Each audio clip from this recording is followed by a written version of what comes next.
Prends nos Bibles. On va commencer un nouveau thème, toujours sur le combat. Mais cette fois-ci, on va commencer en fait sur le combat de l'âme. D'accord? Le combat de l'âme. Nous allons essayer d'étudier un peu ça par la grâce de Dieu aujourd'hui. Sachant qu'hier, on avait vu un peu la manière dont Balaam avait procédé dans les combats spirituels. Donc je pense qu'on a essayé de toucher pas mal de points pour nous montrer déjà comment est-ce que les choses se passent. Mais maintenant, on va essayer de voir aussi les combats qui sont liés à l'âme. On peut prendre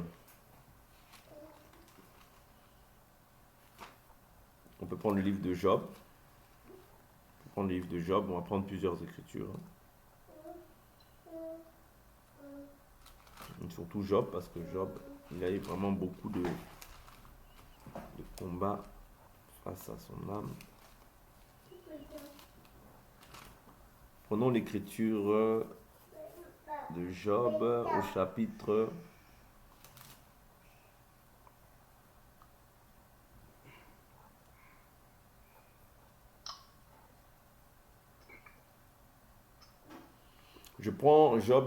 4.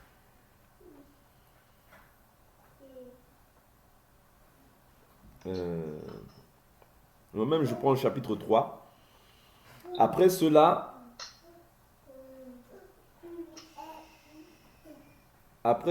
Job chapitre 3, verset 1. Après cela, Job ouvrit la bouche et maudit le jour de sa naissance. Job prit la parole et dit, périsse soit le jour où je suis né. Et la nuit qui dit, un enfant mâle est conçu. Ce jour qu'il soit ténèbres, donc ténèbres, que Dieu n'en ait pas souci de là-haut. Et que la lumière ne brille plus sur lui. Que les ténèbres et l'ombre de la mort le réclament. Que des nuées demeurent au-dessus de lui et que de sombres événements l'épouvantent. Cette nuit que l'obscurité s'en empare, qu'elle ne se réjouisse point parmi les jours de l'année. Qu'elle n'entre pas dans le compte des mois. Donc ici, Job est en train de pouvoir être torturé dans son âme. Pourquoi? La souffrance de sa chair a fait en sorte que son âme soit dans l'abattement. Donc les souffrances qui sont liées à l'âme ou bien le combat de l'âme peuvent être liées par rapport à un état dans lequel nous sommes. J'avais dit déjà que l'âme, qu'on avait partagé, souvenez-vous, sur le corps, l'âme et l'esprit, que le corps comprend deux natures, qui sont l'esprit et l'âme. Vous voyez? Le corps, bon, c'est le siège des il y a 5 facultés que le corps occupe. Il y a les facultés de l'âme. Nous avions vu que c'est les émotions. Vous voyez? Les émotions, les sentiments, vous voyez? L'inconscient, le subconscient, tout ça, ça demeure au niveau de l'âme. Or, quand l'âme est dans la tristesse, par rapport à une maladie, par rapport à un souci quelconque, vous voyez, par rapport à des combats perpétuels, vous voyez, donc ici, c'est au niveau de notre âme. Je prends des exemples. Même Jésus, lorsqu'il devait aller à la croix, vous voyez, il dit, mon âme est triste jusqu'à la mort. Vous voyez, parce que là, il était face au fait de pouvoir accepter la mort, vous voyez, parce qu'il est venu pour cela, mais néanmoins dans sa partie humaine, vous voyez, l'âme, c'est-à-dire l'âme était triste jusqu'à la mort. Pourquoi? Parce que le moment est arrivé. Et lorsque le moment est arrivé, Jésus a répandu des larmes. Vous comprenez? Donc ici on voit aussi le combat qui est lié à l'âme. Vous voyez, le combat qui est lié à l'âme, c'est lié à la tristesse, lié aux douleurs, lié aux difficultés aussi qu'on peut avoir. Tout ça, c'est les combats en fait qui sont liés à l'âme. Dans le combat de l'âme, tu verras quelqu'un qui peut souffrir dans sa chair aussi. Quelqu'un qui peut souffrir dans sa chair ou souffrir d'une maladie. Au niveau de son âme ne sera pas dans la joie. Vous voyez, parce que la Bible nous dit, nous, aux enfants de Dieu, Philippiens chapitre 4, verset 4, réjouissez-vous, je le répète, réjouissez-vous dans le Seigneur. Vous voyez? Donc, au niveau du combat de l'âme, tu vas voir souvent, les gens sont tristes. Généralement, les gens sont tristes. Pourquoi? Parce que la situation que tu traverses, la réalité que tu traverses, ouais, fait que ça t'enveloppe au point où tu ne peux plus regarder plus loin des fois. Même si tu as la foi. Je prends une écriture, même Paul, hein, même Paul, je prends le livre de, je crois que c'est Thessaloniciens. On va voir plusieurs passages qui vont nous aider.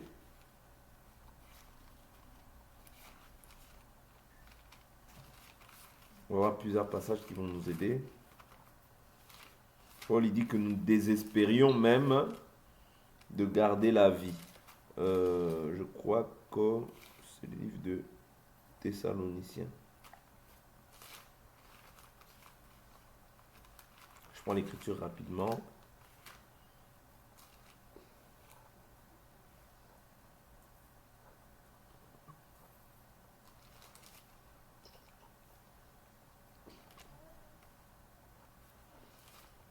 Je prends le livre de Thessaloniciens. Et la fermisse.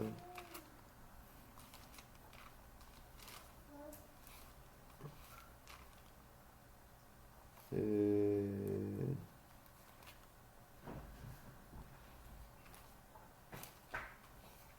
trouve pas l'écriture.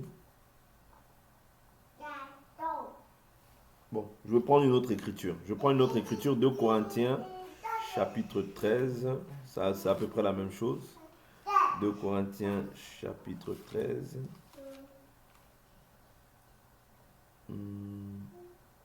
Quand il dit que nous avons, si ce n'est dans des vues humaines que nous avons combattu avec les animaux, que m'en revient-il?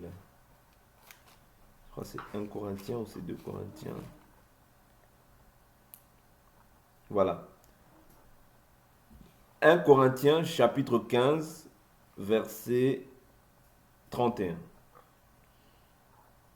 Verset 30. Et nous, pourquoi sommes-nous à toute heure en péril? Chaque jour, je suis exposé à la mort. Je l'atteste, frère, par la gloire dont vous êtes pour moi le sujet en Christ Jésus notre Seigneur. Si c'est dans des vues humaines que j'ai combattu contre les bêtes à Éphèse, quel avantage m'en revient-il si les morts ne ressuscitent pas? Mangeons et buvons, car demain, nous mourrons. Vous voyez? Donc les combats de l'âme sont beaucoup plus liés aux émotions. Vous voyez? Par exemple, au fait que tu sois submergé par une émotion, par un sentiment. Par exemple, quand Jésus venait pour ressusciter Lazare, dans Jean chapitre 12, c'est-à-dire la sœur de Lazare ne voit pas en fait en Jésus la résurrection. Elle dit, Seigneur, je sais qu'il ressuscitera, mais au jour de la résurrection. Mais Jésus lui dit, moi je suis la résurrection et la vie. Vous voyez? Mais elle est désespérée déjà. Pourquoi? Parce que son âme était abattue. Du fait qu'elle ne trouve pas de solution par rapport à ce qu'elle était en train de traverser. Du fait que son frère était mort. Vous voyez? Donc l'âme était abattue. Vous comprenez? Je peux prendre encore une autre écriture. Je peux prendre encore des autres écritures qui vont nous aider.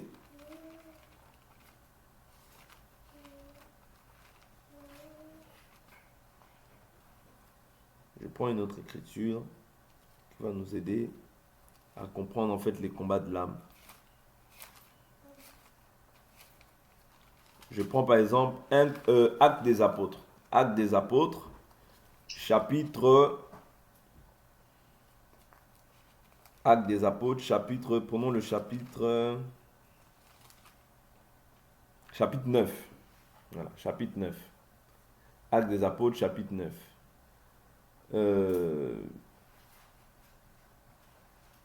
Je prends le verset 36, même 34. Pierre lui dit, Aîné, Jésus-Christ te guérit, lève-toi et toi-même arrange ton lit. Et aussitôt il se leva. Tous les habitants de Lydda et de la plaine de Saron le virent se convertir au Seigneur. Verset 36. Il y avait à Jaffa une femme du nom de Tabitha, ce qui se traduit Dorcas. Elle faisait beaucoup d'œuvres bonnes et d'aumônes. Elle tomba malade en ces jours-là et mourut. Après l'avoir lavée, on la déposa dans une chambre haute. Comme Lydda est près de Jaffa, et que les disciples avaient appris que Pierre s'y trouvait, ils envoyèrent 2 hommes vers lui pour le supplier. Ne tarde pas à passer jusque chez nous. Vous voyez? Pierre se leva et partit avec eux. Lorsqu'il fut arrivé, on le fit monter dans la chambre haute. Toutes les veuves s'approchèrent de lui en pleurant. Toutes les veuves s'approchèrent de lui comment? En pleurant. Pourquoi elles pleuraient? Parce qu'elles étaient face à une situation qui les dépassait. C'est-à-dire quand tu pleures, en fait c'est que ton âme est abattue. Ton âme est dans l'abattement. C'est-à-dire tu ne vois pas d'issue en fait à la situation que tu es en train de traverser. C'est ça en fait l'âme. C'est-à-dire l'âme c'est le siège des émotions. Quelqu'un vient de perdre quelqu'un, il n'a pas de situation, il ne voit pas plus loin, quelqu'un n'a pas la foi. Toi par exemple quand tu viens, tu dois lui communiquer cette foi. Tu dois lui dire non, tu vois, tu dois lui dire quelque chose par rapport à la foi que tu confesses. Jésus-Christ est vivant, si tu crois, voilà. Tu dois consoler cette personne parce que toi tu as l'espérance. Mais il se peut que toi aussi, tu sois dans une situation qui te dépasse. Et ton âme peut être dans l'abattement. Ouais. Mais ça c'est un combat aussi qui peut s'élever au niveau de ton âme. Je prends l'exemple de Jésus. Le meilleur exemple c'est l'exemple de Jésus. Jésus quand il va à la croix, il dit Père, si c'est possible, éloigne cette coupe de ma vie. Mais il dit, mais non pas ma volonté, mais que ta volonté s'effectue. Vous comprenez? Mais la Bible nous dit qu'il répandit des larmes comme des grumeaux de sang. Vous voyez? Il répandit d'abondantes larmes comme des grumeaux de sang. Vous voyez? Parce que là, c'était le combat qui était lié à l'âme.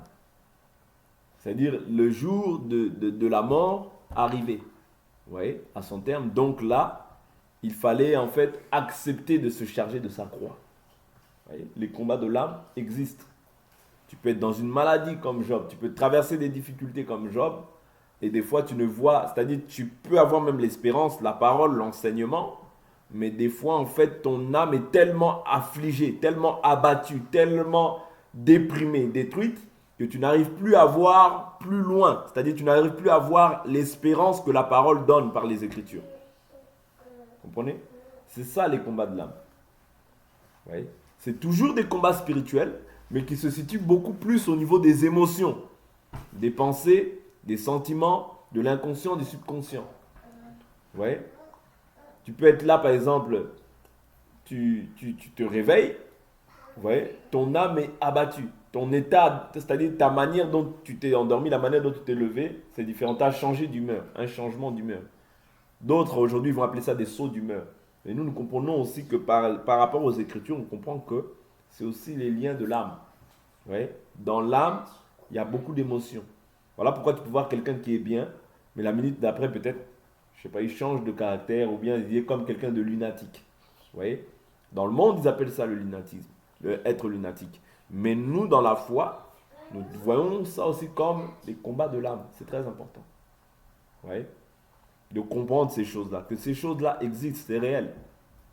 Parce que c'est ces combats-là, en fait, qu'un chrétien, si le chrétien comprend tous les types de combats qu'il peut rencontrer quant à la foi, c'est fini. Il ne peut plus, en fait, craindre le combat. Il doit savoir que si je traverse la maladie, Dieu l'a permis. Parce que Dieu nous dit, il nous a été fait la grâce, non seulement de croire en Christ, mais il nous a été fait aussi la grâce de souffrir pour lui. Ça veut dire que en Jésus, tu vas traverser des combats de l'âme. Tu vas traverser aussi des moments où des fois tu vas douter. Tu vas dire, ah Seigneur, est-ce que tu es avec moi? Je vois que rien ne marche. Je vois que tout ce que je fais, ça ne fonctionne pas. Toutes les portes sont bloquées. Dieu veut éprouver aussi ton âme. Vous comprenez? Ce n'est pas parce que nous avons Dieu que nous allons réussir sur tout. Non. Dieu, il y a des choses qu'il va permettre dans ta vie pour que ton âme s'attache davantage à lui. Et non pas à ce que... non pas simplement à réussir forcément sur tout, non. Vous comprenez? Ton âme doit maintenant languir après le Seigneur. Ton âme doit faire un avec le Seigneur. Et pour que ton âme fasse un, il faut d'abord que ton âme soit affermie. Parce que l'affermissement de l'âme, elle s'affermit comment? Par la parole. Voilà pourquoi l'Écriture dit « Je désire que vous prospériez à tous égards, comme prospère l'état de votre âme. » C'est-à-dire, l'âme doit prospérer à quel niveau? Au niveau de la parole. Pourquoi? Parce que quand les combats de l'âme vont se lever, que tu puisses maintenant aussi, toi, rétorquer en fait par l'abondance de la parole qui a agi en toi. Est-ce que vous comprenez? Voilà pourquoi il est important qu'il y ait l'abondance de la parole. Parce que l'abondance de la parole ne permettra pas que ton âme puisse défaillir face aux situations compliquées. C'est pour ça que la Bible nous dit que la parole du Christ habite en vous dans toute sa richesse. Vous voyez? Instruisez-vous par des cantiques, des psaumes, des hymnes. C'est très important. Pourquoi? Afin que quand les combats, peut-être que ce ne sera pas des combats spirituels, peut-être que ce ne sera pas des combats en fait liés à la foi que tu confesses, mais maintenant ce sera peut-être des combats liés à ton âme. La maladie vient. Ouais? La maladie se présente. Comment dire? Les décès arrivent. Vous voyez? Tu es triste. Vous voyez? Une tristesse peut t'envelopper. Une tristesse peut t'envelopper. Tu vois? Mais toi, maintenant, tu dois confesser la parole. C'est-à-dire la parole qui a alimenté ton âme. Tu dois maintenant pouvoir la confesser afin d'avoir déjà la victoire face au combat qui est en train de se lever, qui est lié à la tristesse. Par exemple, la Bible nous dit, soyez toujours joyeux. Vous voyez? Rendez grâce au Père à tous égards. Vous voyez? Soyez toujours joyeux. L'amour, la joie, la paix, la patience, tout ça, les fruits de l'esprit, nous devons les manifester. Mais maintenant, si tu n'arrives pas à manifester la paix, à manifester la joie, vous voyez? C'est-à-dire que c'est au niveau de ton âme que tu n'arrives pas à manifester ça. Voilà pourquoi la parole, même si avant la croix, tu ne manifestais pas la joie, mais après la croix, tu dois manifester la joie. Vous voyez? Après la croix, c'est différent de ce qu'on vivait avant la croix. Non. Après la croix, c'est la joie. Même si je suis pauvre physiquement, mais j'ai la joie parce que ma joie ne dépend pas de la richesse. Ma joie dépend du Seigneur. Vous comprenez? Ma joie dépend de ce que j'ai reçu en partage, de la grâce dont j'ai hérité en Christ. De la grâce que j'ai héritée par le Seigneur. Vous voyez, ma joie dépend plus. Ma joie n'est pas liée ou basée par rapport à ce que je peux avoir, posséder ou quoi. Non. Parce que même ça, toutes ces choses-là ne feront pas la joie. Si tu n'as pas la joie, ce n'est pas des choses de la terre qui vont nous rendre plus joyeux. Non. Mais c'est la joie que le Seigneur nous accorde, la paix que le Seigneur nous accorde. C'est ça qui doit faire notre joie et notre force en tant que des chrétiens. Vous comprenez? Voilà pourquoi je dis que les liens de l'âme, quand on voit par exemple Jonathan, la Bible nous dit Jonathan et David. Jonathan aimait David comme son âme. Vous voyez? C'est-à-dire il l'aimait comme lui-même, comme son âme. Ça, c'est au niveau de l'âme. Vous voyez? Les sentiments. Quand tu aimes, c'est au niveau de l'âme. Voilà pourquoi tu peux même traverser, au niveau des combats de l'âme, tu peux traverser aussi des difficultés même dans ton couple. C'est au niveau de ton âme que tu vas souffrir. Mais si tu as l'abondance de la parole, tu sauras que non, je ne peux pas laisser cette situation-là me détruire. Mais je dois me lever comment? En prière. Ouais. En fait, tous les combats sont liés au fait aussi de la prière. Tous les combats que nous allons mener, mais moi j'essaye en fait de dispatcher les types de combats pour que vous sachiez en fait quand est-ce qu'on combat. Quand est-ce que l'ennemi nous combat au niveau de notre âme? Quand est-ce que l'ennemi nous combat de manière spirituelle? Quand est-ce que l'ennemi nous combat au niveau de l'âme? Ouais. Quand on voit Jésus qui s'offre à la croix, c'est au niveau de l'âme. Ouais. Parce que c'est lié à la chair. Ouais. La chair n'aime pas la souffrance. La chair n'aime pas être malade. La chair aime que tout aille bien. Tout aille comme sur des roulettes. Mais la foi, c'est contraire. Parce que la foi, tu peux être malade, tu peux traverser des épreuves, mais tu dois voir à ce que l'œil humain ne peut pas voir. Voilà pourquoi c'est par la foi qu'on croit que le monde dans lequel nous sommes a été créé par la parole de Dieu. C'est par la foi. Ouais. C'est-à-dire Dieu a dit, et la chose aussi s'est accomplie. C'est par la foi que nous croyons ça. Vous voyez? Ouais. Mais ta chair ne peut pas te faire voir ça. Ouais. Mais par la foi, tu le vois. Voilà pourquoi tu dois traiter ton âme. C'est-à-dire ton âme, tu ne dois pas faire en sorte qu'elle puisse se nourrir de n'importe quoi. Non. Ton âme, elle doit être nourrie de la parole. Ouais. Ton âme, elle doit être nourrie de la parole. Parce que, on voit, hein, lorsque même les apôtres, ils envoyaient Silas, Timothée, tout ça, la Bible nous dit, ils les fortifièrent au niveau de leur âme. Vous voyez, ils les exhortèrent afin de s'attacher au Seigneur au niveau de leur âme. Pourquoi? Parce que quand tu reçois la parole, tu la reçois au niveau de ton âme. C'est comme ça que ton âme va prospérer. Plus ton âme prospère, plus ton âme, en fait, sera capable de pouvoir affronter des combats difficiles. Moins ton âme prospère, moins ton âme sera capable de pouvoir affronter des combats difficiles. Tu as la foi, oui, mais cette foi-là n'exclut pas la maladie. Tu as la foi, oui, mais cette foi-là n'exclut pas les accidents. Tu peux tout faire, mais si Dieu dit je vais lui faire un accident pour voir comment est-ce qu'il va réagir au niveau de son âme. Dieu peut créer, Dieu peut permettre qu'il y ait ça dans ta vie. Je ne souhaite pas que ce soit le cas, mais Dieu peut permettre pour éprouver ton âme aussi. Voilà pourquoi notre âme doit être attachée au Seigneur. Notre âme doit prospérer au niveau de la parole. Parce que n'oubliez pas, il nous a dit, l'Écriture dit, il vous a été fait la grâce de croire, mais aussi de souffrir pour Jésus. C'est-à-dire la souffrance, en fait, par exemple, on t'insulte injustement, c'est ton âme qui va être dans la tristesse. Tu n'as rien fait, les gens viennent t'insulter. Tu n'as rien fait, les gens viennent te calomnier. Tu n'as rien fait, les gens te haïssent. C'est ton âme qui va souffrir. Est-ce que tu comprends? Voilà pourquoi ton âme, il faut qu'elle soit solide. Il faut que tu sois solide au niveau de ton âme. Si tu n'es pas solide au niveau de ton âme, tu vas vite baisser les bras. Tu vas vite baisser les bras. Moindre insulte, oui, mais pourquoi on m'insulte? Pourquoi on m'insulte? Non. Ton âme doit être fortifiée, doit être aiguisée. Oui, doit être aiguisée par la parole. C'est très important. Si ton âme n'est pas aiguisée, tu vas chercher à vouloir plaire aux gens. Tu vois? Tu vas chercher à vouloir plaire aux gens. Et quand tu vas vouloir plaire aux gens, ou bien au monde, tu deviens ennemi de Dieu. D'office, tu deviens ennemi de Dieu. Voilà pourquoi l'âme n'a pas deux solutions. C'est soit elle s'attache à Dieu, soit elle s'attache à la terre. Ouais. Soit tu t'attaches aux choses du ciel, soit tu t'attaches aux choses de la terre. Ouais. Donc c'est très important que notre âme prospère. Prospère comment? Par la parole. Ouais. Quand on prêche comme ça, on est en train d'affermir les âmes. Ouais. On affermit les âmes. Afin que les âmes soient solides, soient fermes. Ouais. Quand on prêche sur les fausses doctrines ou sur toutes ces choses-là, on est en train de préparer les âmes afin que les âmes puissent résister face aux faux enseignements. Quand on prêche sur le combat de l'âme, on est en train de fortifier, d'affermir la foi de vos âmes afin que vos âmes puissent rester attachées d'un cœur sincère au Seigneur. Je prends une écriture. Actes des Apôtres. Actes des Apôtres.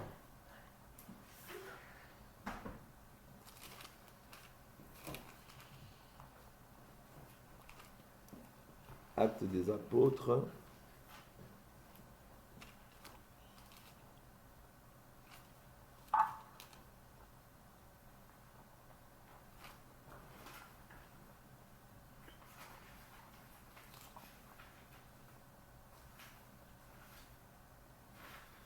Actes des Apôtres, je prends le chapitre. Je prends le chapitre 20.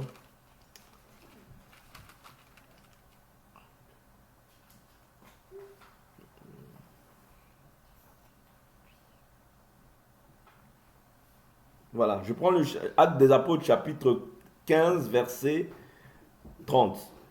La Bible dit, eux donc prirent congé et descendirent à Antioche, où ils remirent la lettre à la multitude. Lecture en fut faite et l'on se réjouit de cet encouragement.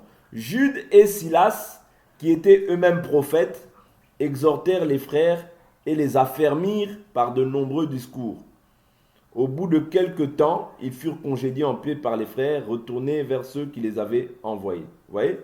Quand là, ils sont en train de les exhorter et de les affermir, ce n'est pas au niveau de la chair. Non. L'affermissement, il se fait au niveau de l'âme. Vous voyez? Parce que c'est l'âme qui a besoin d'être renouvelée. Vous voyez? C'est-à-dire l'âme, l'âme a reçu un enseignement scolaire, un enseignement parental, vous voyez?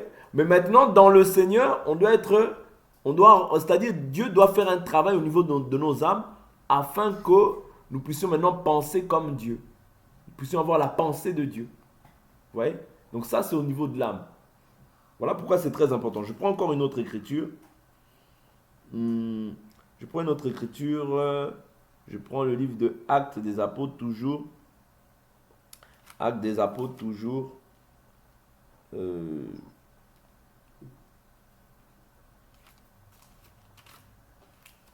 Actes des Apôtres chapitre 20.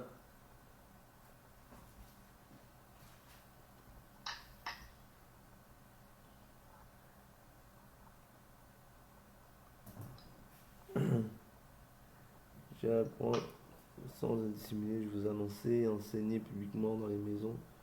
La repentance est maintenant liée par l'esprit. J'aimerais chercher, que je cherche quelque chose où il y a vraiment marqué l'âme. Si on le trouve, mais bien que vous sachiez que maintenant, quand on affermit une personne, c'est au niveau de l'âme. Mais je cherche une personne. On parle vraiment de l'âme, quoi. Bon, je prends acte 16. Acte 16. Acte 16. Je prends le verset 5. La Bible nous dit, même verset 4. En passant par les villes, il transmettait les décisions. Ça, c'est Paul, hein. Les décisions prises par les apôtres et les anciens de Jérusalem afin qu'on les observe. Les églises se fortifiaient dans la foi et augmentaient en grand nombre de jour en jour. Vous voyez? Donc ici, la fortification ou bien se fortifier, c'est toujours se fortifier au niveau de l'âme. Vous voyez? Parce que quand on fortifie, on affermit l'âme des disciples afin que les disciples soient fermes et qu'ils ne soient pas ébranlés. Vous voyez? Même s'il y a la maladie, même s'il y a les combats, même s'il y a les luttes qui s'élèvent, que l'âme des disciples demeure attachée au Seigneur. Vous voyez? Parce que le rôle de la prédication, le rôle de l'enseignement, c'est afin que l'âme de la personne, parce que l'âme c'est la vie, l'âme de la personne demeure attachée au Seigneur. Parce que souvent, ce qui va se produire, des fois dans la vie d'une personne, par exemple, je prends un exemple, une personne qui pense que, bien qu'il a été baptisé, bien qu'il a reçu Jésus, pense qu'il n'est toujours pas pardonné. Comment est-ce que va se faire le travail? C'est au niveau de son âme. C'est-à-dire au niveau de son âme, il va être dans la tristesse, ou bien dans la crainte, ou bien dans la peur. Vous voyez? Dans la crainte, ou bien dans la peur. Donc, penser qu'il n'a pas été pardonné, penser que le diable peut faire quelque chose sur sa vie. Donc, il faut que l'âme de cette personne-là soit bien enseignée, bien affermie dans la foi, afin de ne pas être ébranlée. Vous voyez? C'est très important. Donc, l'affermissement vient au niveau de l'âme, afin que la personne puisse avoir les sentiments qui étaient en Christ, afin que la personne puisse avoir l'enseignement que les apôtres ont posé. Vous voyez? De peur qu'elle puisse avoir un enseignement qui est contraire à ce que la foi enseigne. Je prends un exemple. Aujourd'hui, il y a plusieurs types de foi. Plusieurs gens qui croient, mais des gens qui ne croient pas conformément à ce qui est écrit. Ben ça, c'est au niveau de leur âme. C'est-à-dire que comme on a inscrit ça sur ton âme, c'est ce que tu vas croire. Voilà pourquoi c'est très important de croire conformément à la parole. L'âme de Job était dans l'abattement parce qu'il traversait des maladies. Mais par la suite, quand Dieu l'a relevé, la joie aussi s'est manifestée dans sa vie. Vous voyez? Donc ton âme, même si tu es chrétien, tu peux traverser des moments où tu penses que même non, là, c'est terminé pour moi. Vous voyez? Mais Dieu, la Bible nous dit, nous avons aussi l'espérance. Voilà pourquoi il est important que l'âme soit affermie. Parce que c'est au niveau de l'âme. C'est l'intérieur qui va déterminer l'extérieur. Je vous dis toujours. Si ton intérieur est solide, l'extérieur aussi sera solide. Si l'enseignement est posé en toi, c'est terminé, ça ne sortira plus. Même s'il y a des épreuves, même s'il y a des combats, c'est terminé, ça ne sortira plus. Pourquoi? Parce que ton intérieur est déjà bien solide, bien formé. Face à toutes les épreuves qui vont s'élever, tu ne tomberas pas. Mais ça, il faut beaucoup d'affermissement dans la parole, beaucoup d'affermissement dans la foi Et c'est alors que tu deviendras maintenant solide face à toutes les épreuves qui pourront se lever. Surtout face au combat de l'âme. Parce que le combat de l'âme, ça engendre une tristesse. La tristesse à l'excès, ça peut t'égarer loin de la foi. C'est pas moi qui dis, c'est le livre de 2 Corinthiens. Paul, il dit, quand il y avait l'homme là qui avait pris la femme de son père, il dit, vous devez bien lui pardonner. Vous voyez, on prend cette écriture, on va s'arrêter là. Je prends cette écriture et je vais terminer là. 2 Corinthiens 4, je crois. 2 Corinthiens 4, je crois.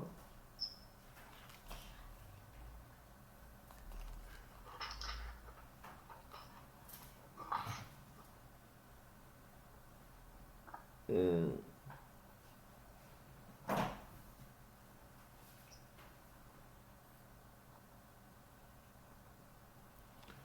2 Corinthiens 7, verset 2 Corinthiens 7, verset 12. Si donc je vous ai écrit, ce n'était ni à cause de l'offenseur, ni à cause de l'offensé, mais pour que vos transgressements pour nous soient manifestés parmi vous devant Dieu. C'est pourquoi nous avons été consolés, mais outre notre consolation, nous avons été réjouis, beaucoup plus encore par la joie de Tite, dont l'esprit... non, je ne sais pas là, excusez-moi. Excusez-moi, je crois que c'est 2 Corinthiens... Voilà, 2 Corinthiens chapitre 2. 2 Corinthiens chapitre 2, verset 5. Si quelqu'un a été une cause de tristesse, ce n'est pas moi qui l'a attristé.